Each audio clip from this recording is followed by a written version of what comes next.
Maduro capturé, militairement brillant, moralement ignoble et stratégiquement raté, que va faire Trump?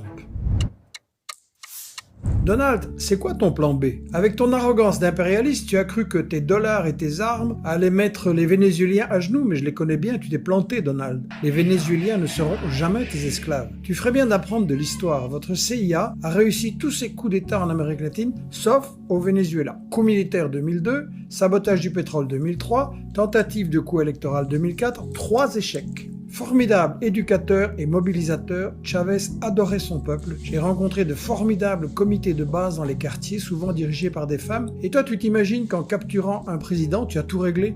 Grossière erreur. Ce n'est pas une personne qui dirige le Venezuela, mais une équipe, avec un soutien populaire. Certes, votre sabotage cruel de l'économie, depuis le gentil Obama, a rendu les conditions de vie très dures, épouvantables, mais Maduro avait réussi à maîtriser l'inflation terrible et à relancer l'économie. La majorité soutient toujours la révolution. C'est pour ça que tu t'es lancé dans cette aventure. C'est quoi ton plan B maintenant? Tu menaces de tuer la vice-présidente Delcy Rodriguez si elle ne t'obéit pas. Tu n'as pas compris que ces révolutionnaires n'ont pas peur de toi, ils sont prêts à mourir? Tu menaces de bombarder à nouveau. Certes, tu provoquerais de terribles dégâts et souffrances, mais tu pourras jamais contrôler le pays et voler le pétrole sans déployer tes troupes au sol. Tes généraux ont dû te le dire, une invasion terrestre serait un enfer. Une guérilla urbaine dans le centre de Caracas, entourée de ses quartiers populaires dans les collines.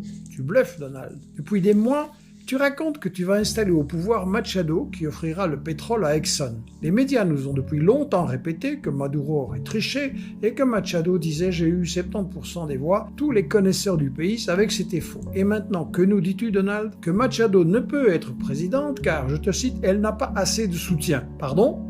Où sont passés ces fameux 70%? Et ton ami Macron qui continue à prétendre que Maduro était illégitime, tu lui dis de la fermer? La prochaine minute, Michel examinera quelles raisons dans le monde et aussi aux USA t'ont précipité dans cette aventure. Pour arrêter génocide, guerre et kidnapping, soutenez l'info indépendante, devenez donateur mensuel d'Investigation. Merci.